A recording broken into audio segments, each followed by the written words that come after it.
And today I want to be talking to you about photography and camera choices and how to choose one that suits you.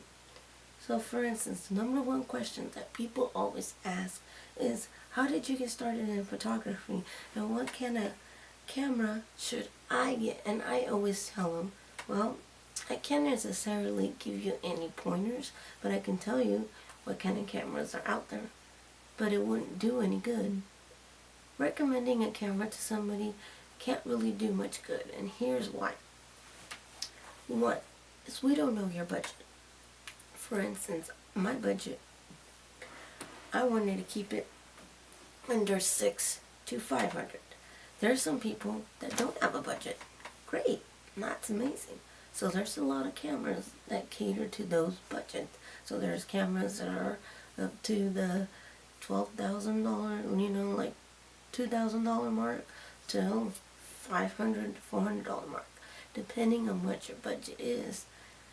Second, I always tell people, go out there and test one. They're like, test it? And I'm like, yeah.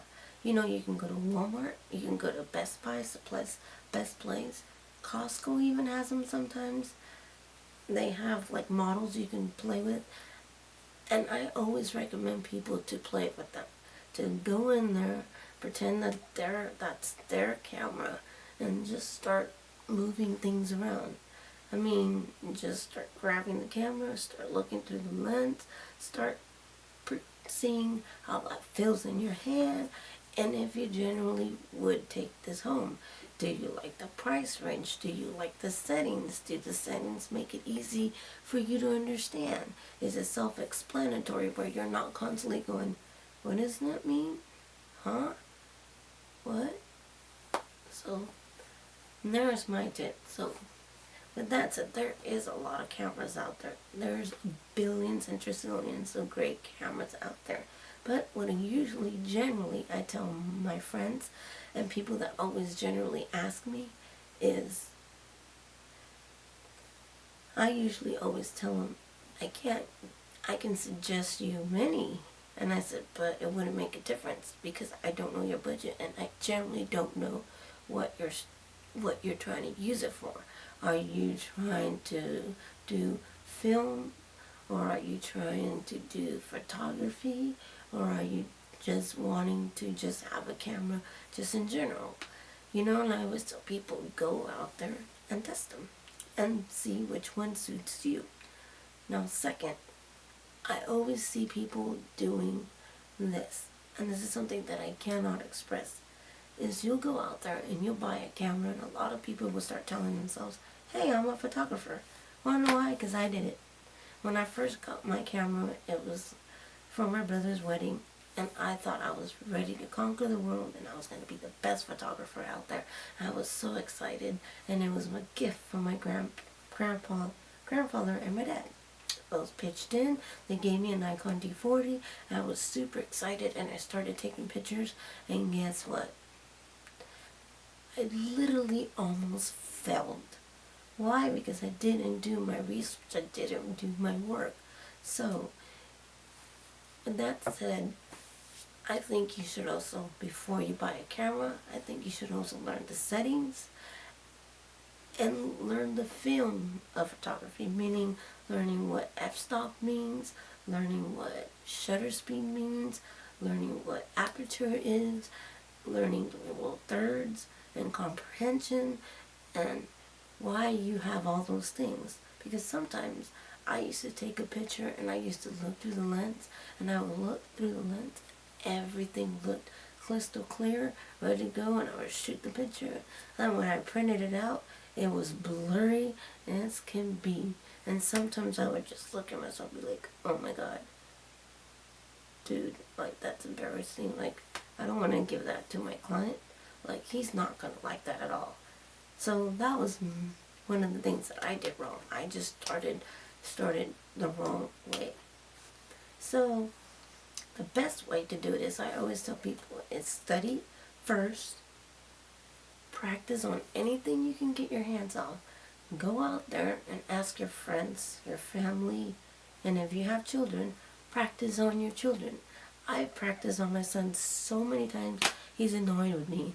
He tells me, again, Mom. So, with that said, he is my favorite and my best subject to practice on. If you have animals, if you have a dog, if you have a cat, anything, you can do anything is your imagination.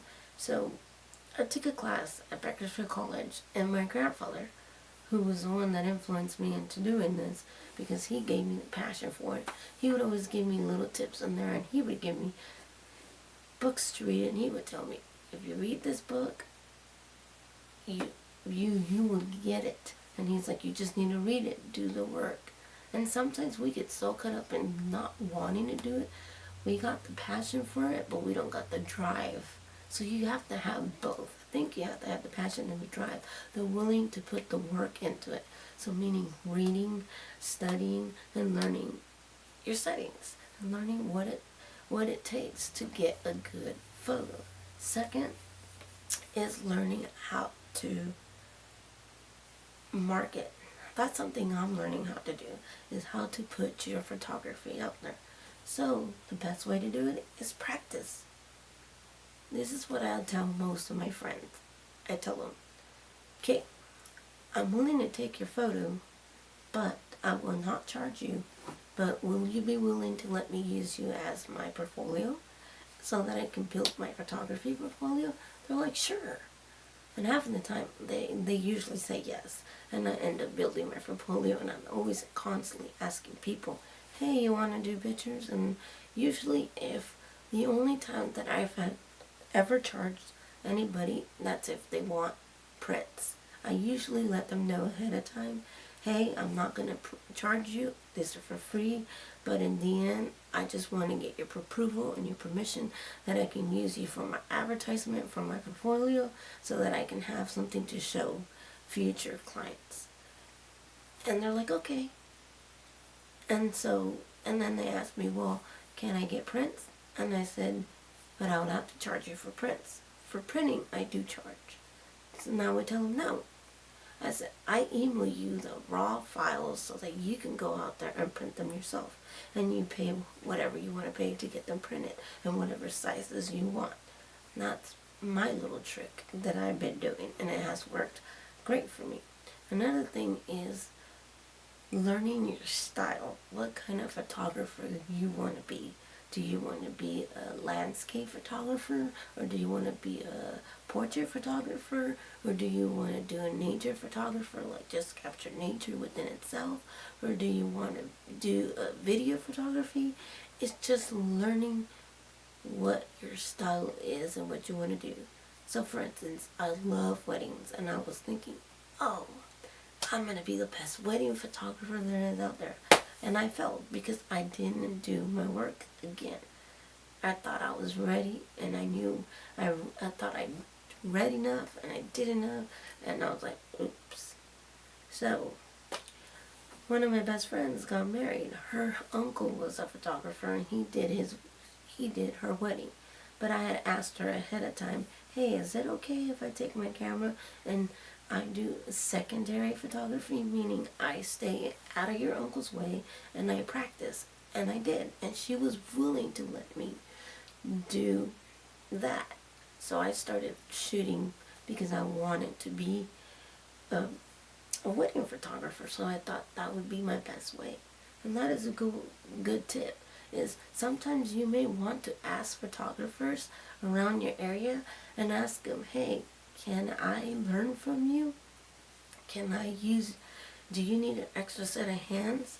I'm willing to learn. So you can go and ask them, and you can go and see how normally they take pictures. Maybe you can hold their tripods, or maybe you can hold their equipment, but you get the idea of how they're doing things. Because generally, you don't want to go out there and just start shooting photography weddings, because you don't get to do a retake of those pictures, and those are the pictures that you want a memory of, that's going to last a lifetime, that you want to show the next generation and so on. You don't want to show them a picture of a blurry picture where you're going to be embarrassed because you paid somebody who did your wedding and they just completely failed. So with that said, there's another tip. Another tip is socializing, meaning getting on social media, starting your own blog about what you like to do, what kind of style you like. For instance, I'm a natural photographer, nature photographer, and natural photographer. So I like natural light, and I like shooting families, portraits. I like to do babies, and one day I hope to gain to become a better photographer in weddings. So I set myself back from doing weddings, but I'm still practicing. So every time I have like a family member in my own family that gets married, I always ask them, hey, can I be your secondary? And they're like, sure. Most of the time they allow me to do their pictures. I had one cousin who I was honored to be their photographer, their main photographer, so I was able to. And it was amazing the work that I did and how much I accomplished. It wasn't as great as a professional, but it wasn't bad. But it was a learning experience, and it wasn't to where I was afraid of printing those pictures and putting them on the table and saying, here you go. Because I was also her secondary photographer. Her other photographer was her, I think it was my cousin's husband's aunt. She was already a professional photographer, and she thought it was a great idea for me to learn. So I asked ahead of time. So if you can ask ahead of time for your friends or anybody that you know that's getting married and that's the type of photography you want to go into, that's one of the tips that I would suggest you do. Also, learning your venues. So if you want to be a wedding photographer, go out there and shoot before, the day before or a few days before, and learn the venue.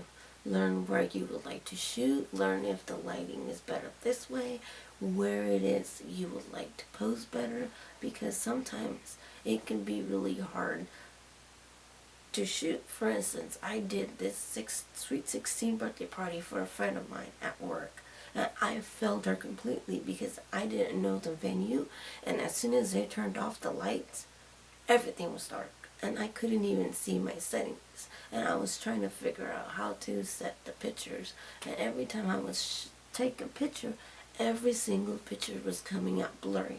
I had nothing to give her, nothing to print, so I just said, you know what, this session was on me. I apologized to her, said that's not the type of photographer I want to be. I want to stay within my professional range, that I am an amateur, and I apologized to her, but she was willing enough to be kind to let me practice, and so she was like, okay, and she understood that it was technically too dark. So I always say, rule of thumb, and from what I've learned, is go out there and just test it out.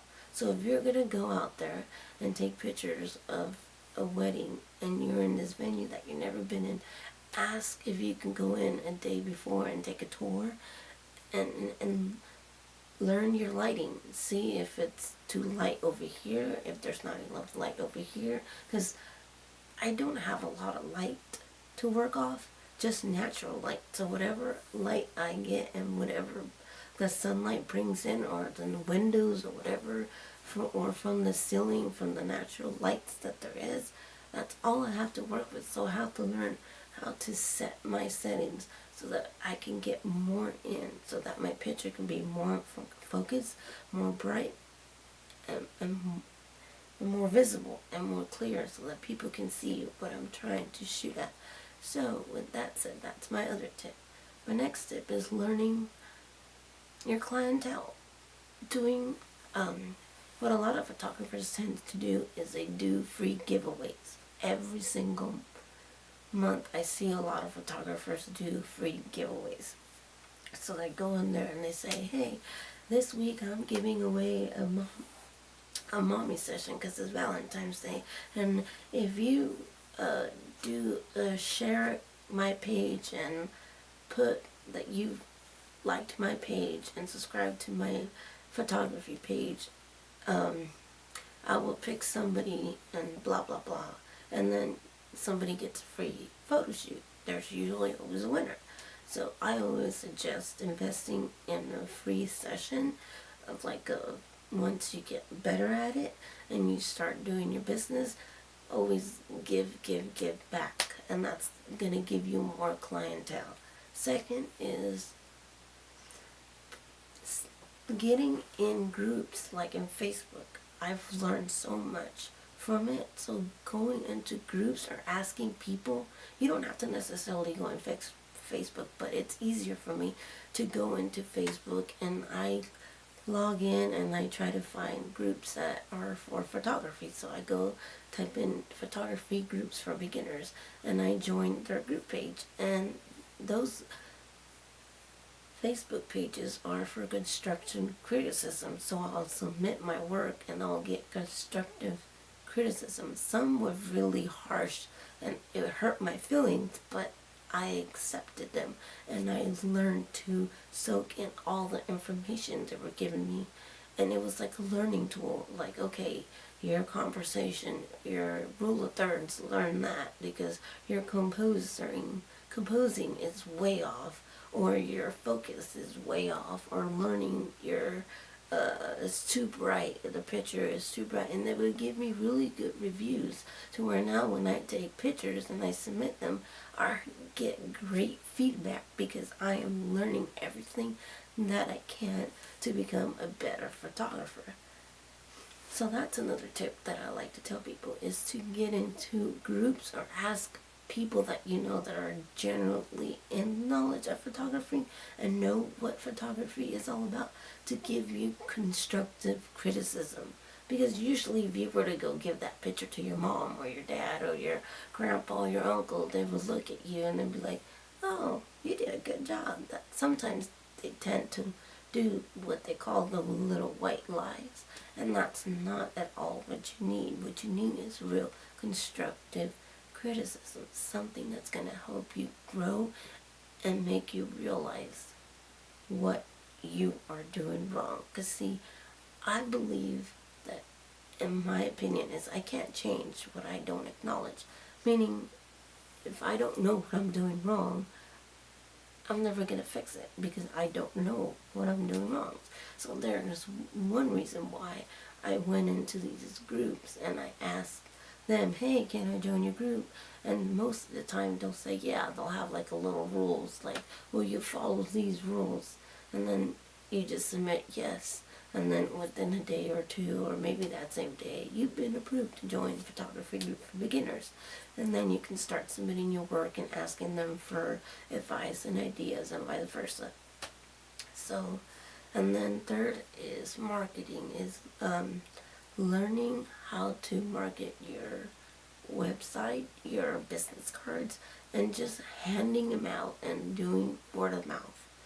I don't express how difficult people think it is, but it's not. Just word of mouth and handing out your cards and just telling people when you're ready and you think you are ready to take pictures and you want to be a paid photographer, just tell people, hey, I'm ready, and learning what you're, so you can be able to tell people, hey, I'm a self-taught photographer, this is my style, and this is what more people are going to come and cater to. So technically I do children, I've done maternities, mine is more portrait look.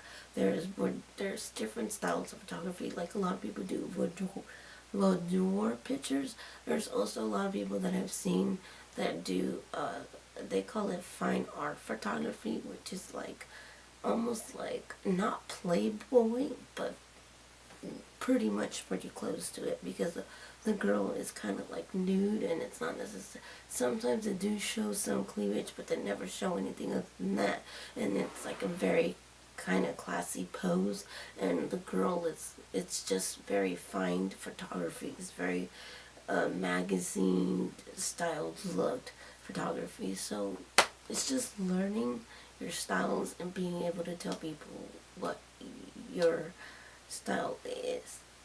And then blogging, making a blog and talking about your photography, and putting yourself out there. Make a Facebook page, a Twitter page, an Instagram account, or I don't have a Twitter account, And